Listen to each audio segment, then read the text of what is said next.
are you doing?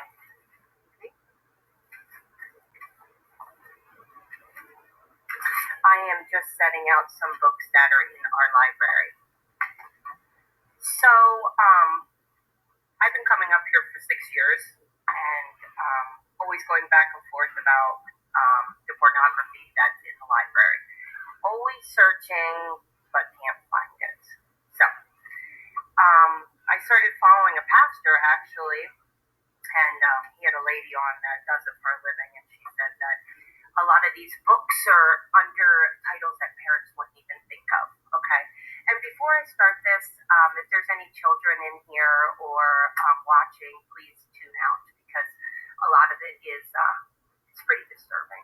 So again, as we sit here tonight, we're talking about the resource. Can we hold the clock for a second? Is this young? And here is he. Is this going to be okay for him? No, I don't even think it's okay for half the adults, so no.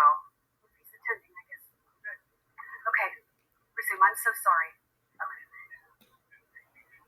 I'm sorry, but I just wanted to make sure. It's fine. He did raise his hand. That's okay, guys. You guys will get the gist of it.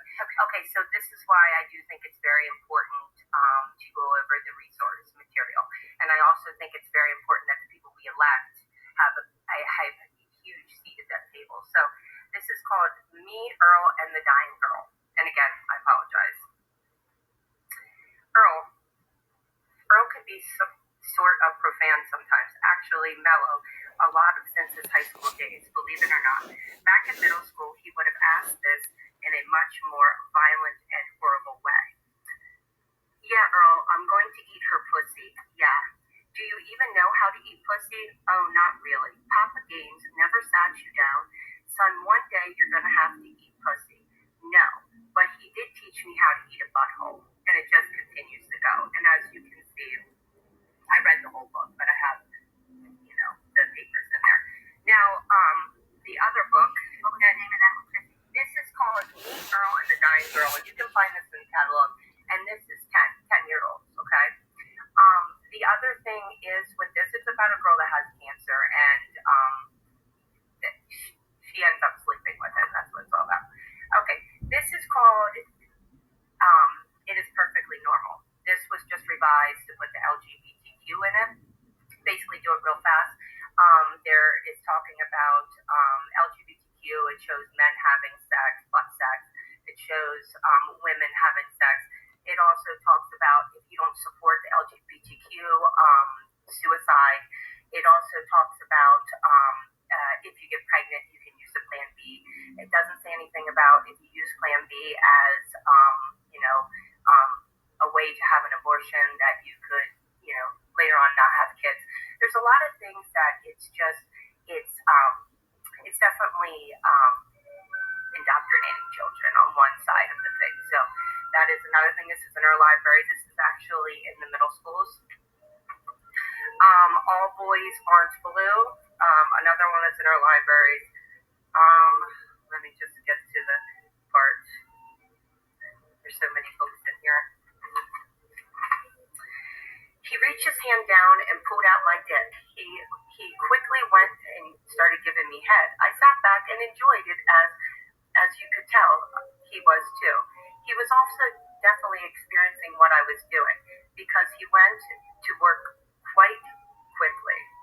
He then came up and asked me if I wanted to go down on him, and I said, sure. I began, and he said, watch your teeth. I don't want you to let me know what I was experiencing. So I slowly slowed down, took my time, and quickly got into the rhythm of things, and it keeps going on like that. This book right here, they turned it into a movie. This is about a dog that watches his owners have sex and stuff like that. So this is kind of teetering on the lines of bestiality. Another one, this book, we have been told by many kids in the class, this is not in the card catalog, but this is in teachers' libraries.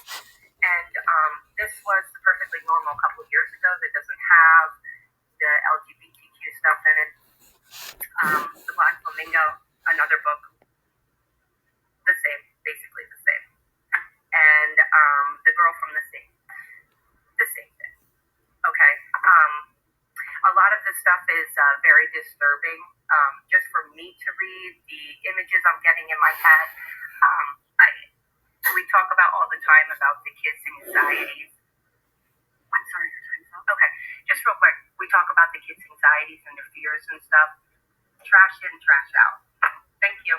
Thank you. Okay.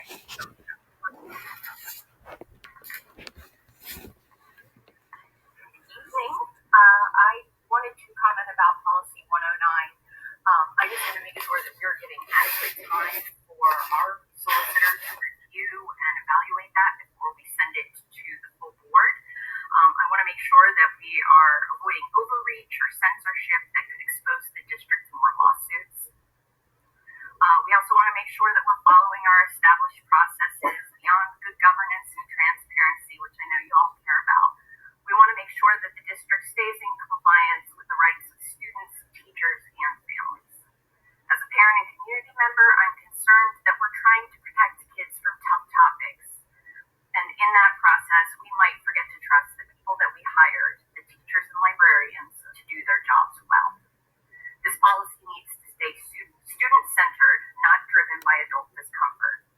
Our learners deserve the freedom to read, explore new ideas, and develop as critical thinkers. Let's make sure that we're encouraging